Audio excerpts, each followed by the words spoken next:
All right, and in this video, I am continuing my series on the inspiration tab feature here inside the YouTube Studio, which I recently discovered. So if we go in the content section next to videos to the left, we see inspiration, and it's got this cool, YouTube's got this cool free, some ideas and recommendations, some suggestions for titles and thumbnails, descriptions. I'll get to that in a minute, about all related to the content that you've already posted on your channel, and just some interesting ideas and angles that they think will be great for their audience based on what your content is about. So if we scroll down here, we can see the suggestions. If you like what you see, you can click more like this. If you want to save them, you can click that. I've already saved a couple, and if you want to generate more, you can click show more.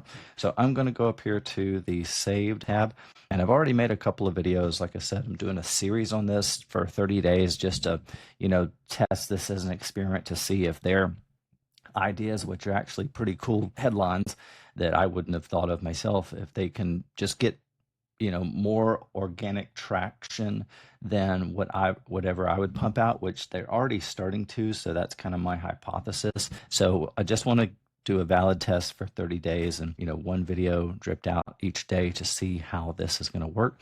So I am going to start with this one actually.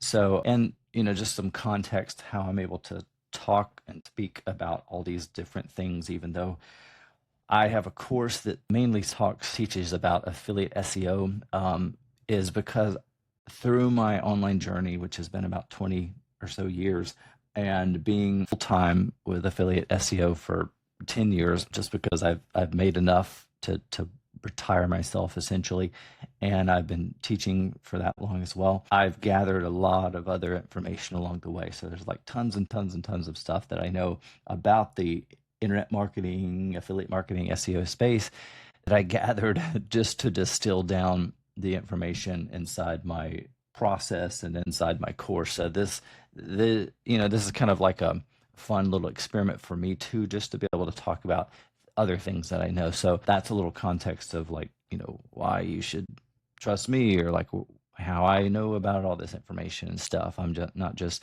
a beginner starting out and stuff. I've seen a lot of patterns over and over and over again. So, and taken umpteen courses and watched tons of videos and been to masterminds and stuff. So I know this stuff very well. So we're going to focus on this one here. So in this video, so why expired.gov backlinks beat every paid SEO tool for fast ranking. So if I click into it, we'll see the title, we see a description, we've got some other things here. Just this is why YouTube's recommending this as a good fit for your channel, which is just really cool information. Show more if you want some more. So you can see what other videos are getting that are related to this. And then if we click develop idea, we can see different hooks that we can use to start out our video, the outlines, a bunch of different thumbnails that we can download and split test. And then let's see, I'm not sure why it's not showing more here. This is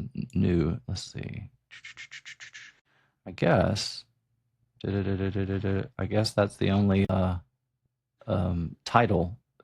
Sometimes there's lots more there that you can download and A/B split test those as well. So yeah, so let's just talk about this. So why expired.gov backlinks beat every paid SEO tool for fast ranking. Now I'm not sure about the last part, but I can give you some context as to why .gov backlinks are powerful. So just from a logical standpoint, there's going to be less of them. I don't even know how you get approved for .gov. I don't know where you even registered those domains or whatever, but I guess you have to be a government entity. So there's naturally going to be less of those. You can't just a person can't just register those. Again, I haven't even looked up how you would do that, but I'm sure there's some sort of approval process and validation that you're in fact a government entity. But those are very rarely going to be like linking to a like civilian website probably.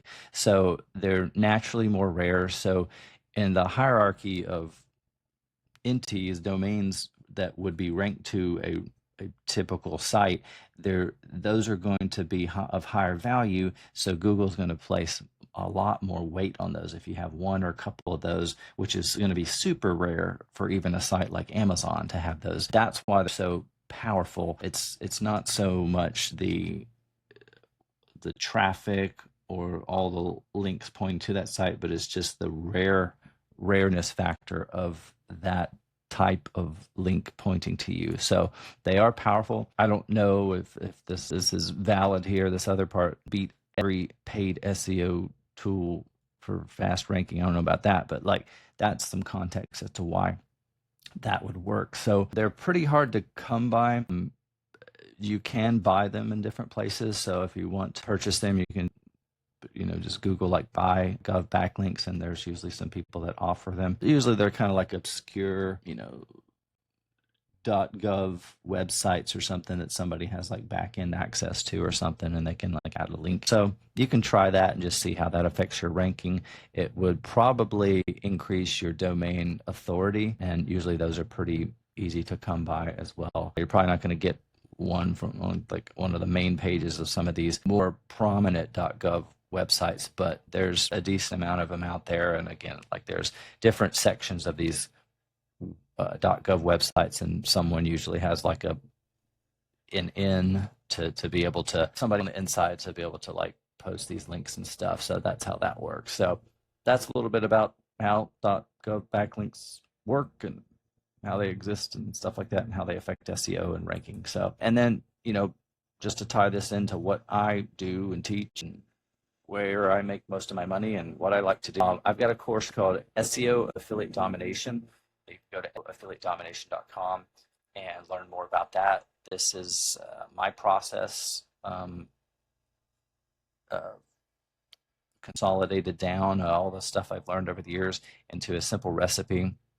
And this is what I've used to make several $1 million over the years, which sounds crazy hearing that out loud, but it's true. Several $1 million in affiliate commissions, not just sales generated. And so I put this course together as a blueprint for myself so I could like remember, my process.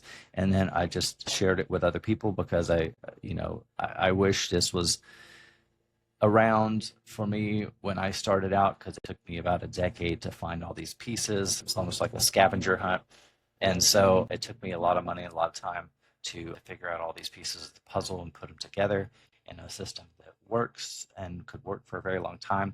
And so that's what I did. And I've shared it with other people and had hundreds of students, dozens and dozens of success stories. Some of my students make over 6 figures a year. So that's really cool. So that it's not just a process that only works for me. Other people have been through it and have gotten results as well. So that's pretty awesome. So if you don't already have a method or process for making money online, or you're looking for an affiliate course or SEO course or affiliate SEO course, or you're looking for methods for making residual income online where you don't have to show your face, you don't have to be like an influencer and stuff like that, you can check out that course, and it will work for you if it's a good fit for you. It's a process that works, but not everything is for everybody, and you can learn more about it by clicking this watch free presentation, learn more about the process, and decide whether or not it's right for you. So hopefully you got some value out of this video. Hopefully you learned something. And this is Greg Jeffries. Thanks so much for watching, and I will see you in the next one.